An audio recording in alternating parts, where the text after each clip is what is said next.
ဘာသာရေးလုပ်ငန်းတစ်ခုလိုဖြစ်ပြီးတော့အဲ့တော့မြတ်စွာဘုရားကဝိသခာကိုဥပုပ်၃မျိုးအကြောင်းရှင်းပြတယ်နံပါတ်1ဥပုပ်က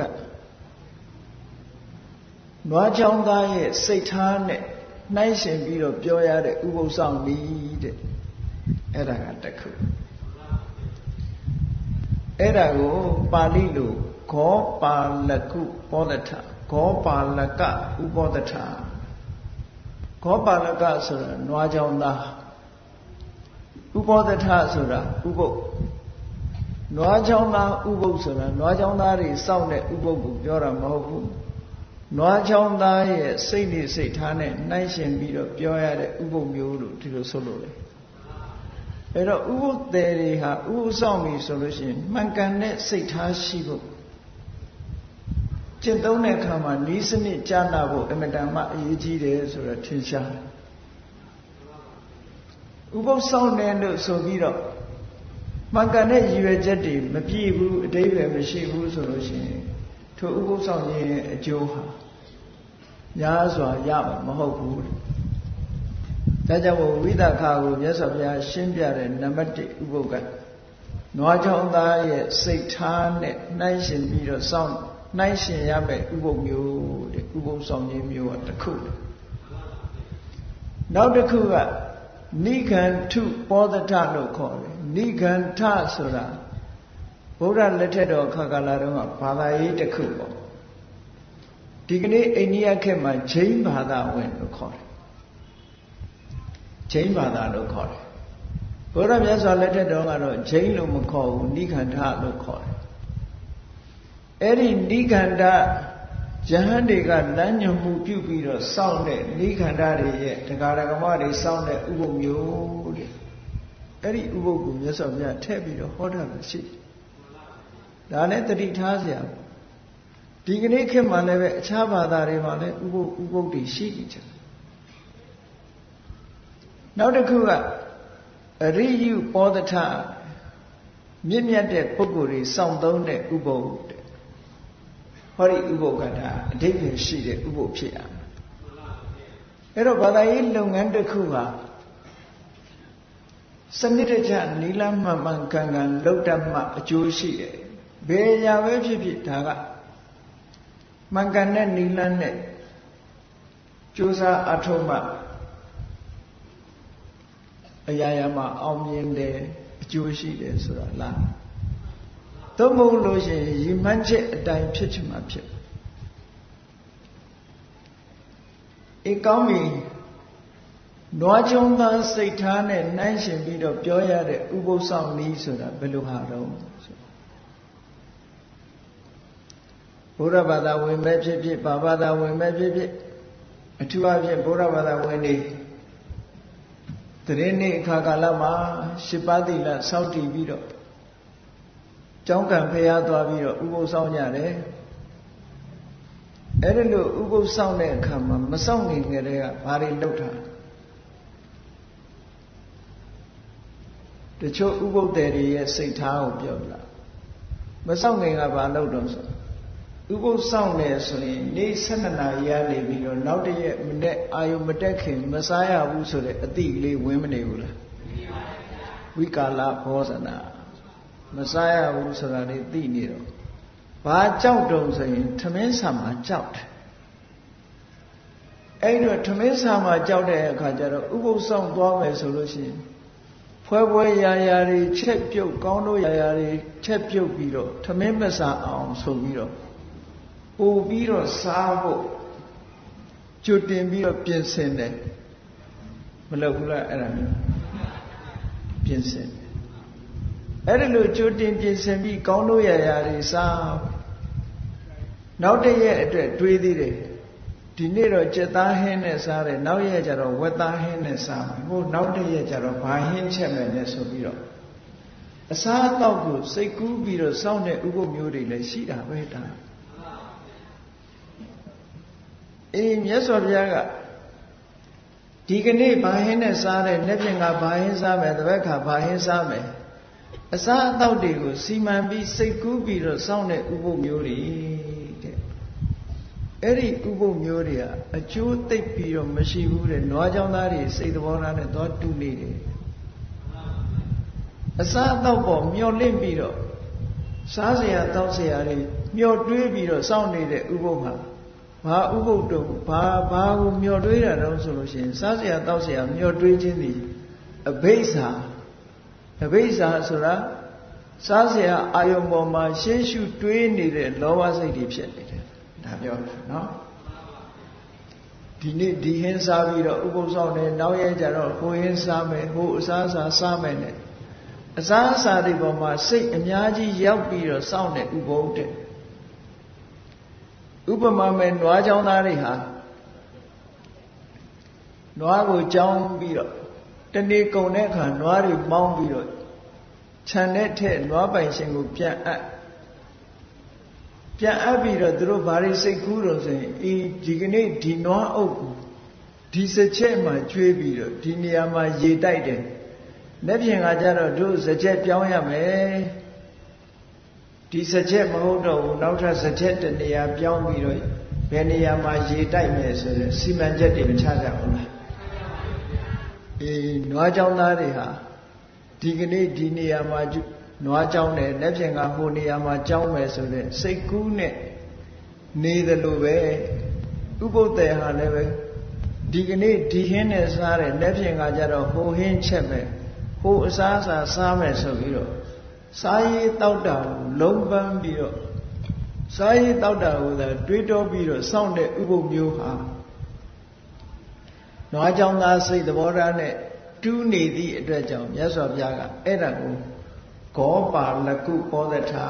တဲ့နွားကြောင်းသားရဲ့စိတ်နဲ့နှိုင်းရှင်ပြီးတော့ပြောရမယ့်ဥပုပ်ဆောင်ခြင်းမျိုးလို့ခေါ်တယ်အဲ့ဒီဥပုပ်ဆောင်ခြင်းမျိုးဟာလောဘနဲ့အချိန်များကုန်တာမဟုတ်လောဘစိတ်တွေထိန်းနိုင်တာမဟုတ်သည့်အတွက်ကြောင့်မြတ်စွာဘုရားကနမဟဖလောတဲ့အကျိုးများမရှိဘူးတဲ့နမဟာနိတံသောများစွာသောအာနိသင်တွေရမှာမဟုတ်ဘူးလို့ဒီလိုပြောတယ်အဲ့တော့မမှန်ကန်ဘူးပေါ့အဲ့ဒီစိတ်ဓာတ်မျိုးလေဥပုပ်မဆောင်နိုင်ဘူးပေါ့နောက်တစ်ခုနိခန္ဓာတွေစောင့်တာတော့ဒါကတော့ဘုရားဘာသာနဲ့မဆိုင်ဘူးနိခန္ဓာဆိုတဲ့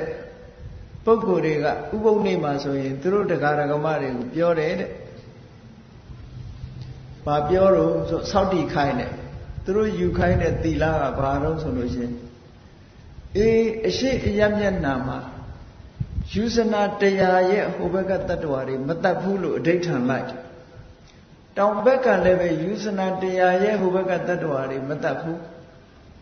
အနောက်ဘက်ကလည်းယူဇနာတရားရဲ့ဟိုဘက်ကတ attva တွေမတတ်ဘူးမြောက်ဘက်ကလည်းပဲခုယူဇနာတရားရဲ့ဟိုဘက်ကတ attva တွေမတတ်ဘူး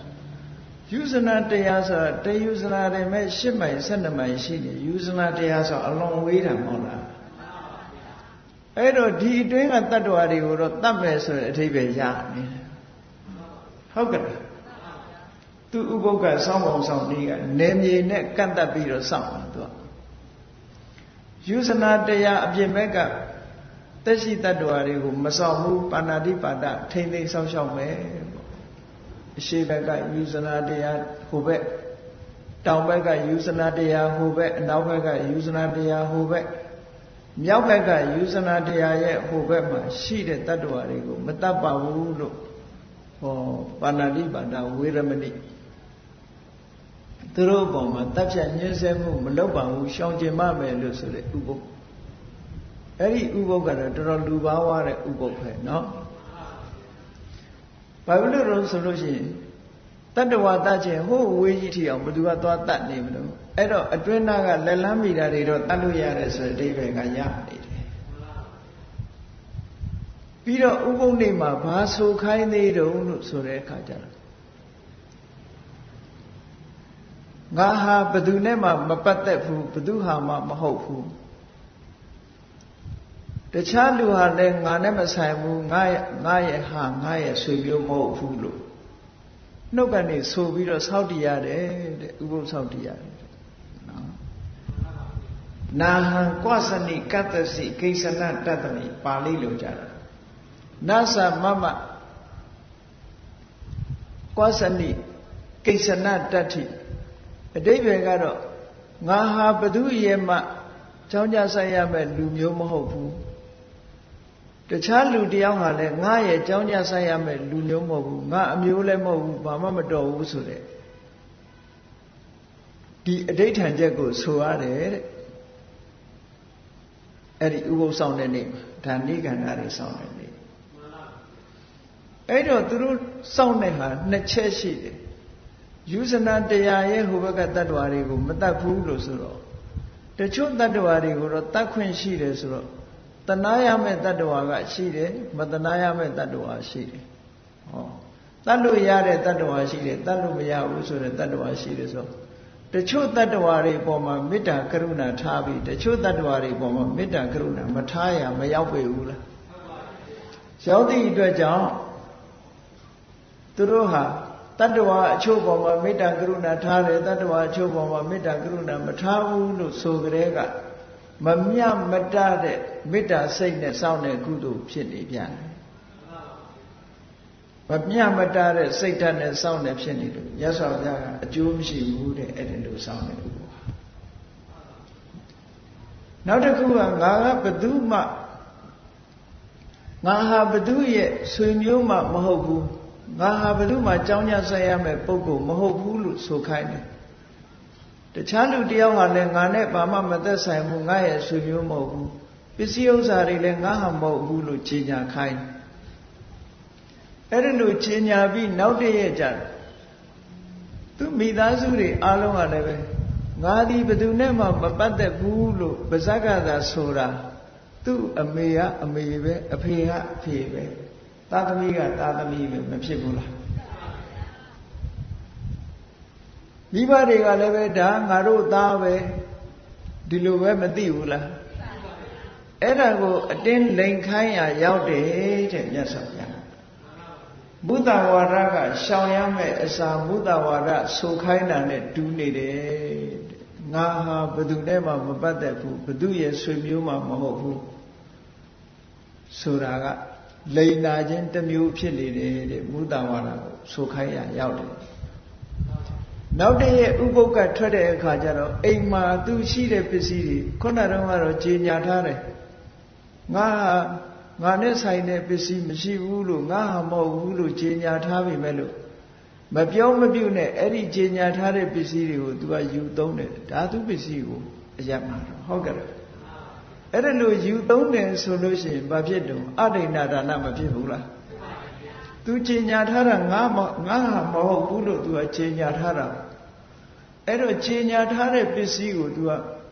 နောက်တည့်ရက်မှာဘယ်သူမှမပြောဘဲနဲ့ယူပြီးတော့သုံးလို့ရှိရင်အဋိဏဒါနဖြစ်တယ်တဲ့ဟောလိန်နာမှုဘုဒ္ဓဝါဒလည်းဖြစ်တယ်မပေးတဲ့ပစ္စည်းကိုသုံးတာဖြစ်သောကြောင့်အရိဏဒါနလည်းဖြစ်တယ်ဒါတွေကရှောင်ကျင်ရမယ့်အစားဒီအတိုင်းကျွလွန်မိရတာဖြစ်နေသည့်အတွက်ကြောင့်နိခန္ဓတွေစောင့်တဲ့ဥပုသ္ဟာရည်စရာလည်းကောင်းတယ်အကျိုးလည်းမရှိဘူးလို့မြတ်စွာဘုရားကဒီလိုဟောတယ်နော်အဲ့တော့လောကမှာဘာသာတရားတွေကဒီလိုပဲဥပုသ်ကိုအမျိုးမျိုးစောင့်ကြတယ်အမျိုးမျိုးစောင့်ကြတယ်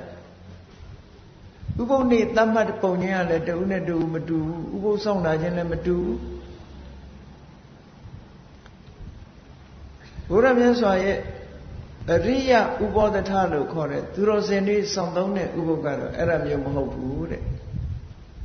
ဘယ်လိုဟာတော့ဆိုရင်ညှဉ်းနှွမ်းနေတဲ့စိတ်ကိုဖြူစင်အောင်ကြိုးစားမှုပဲ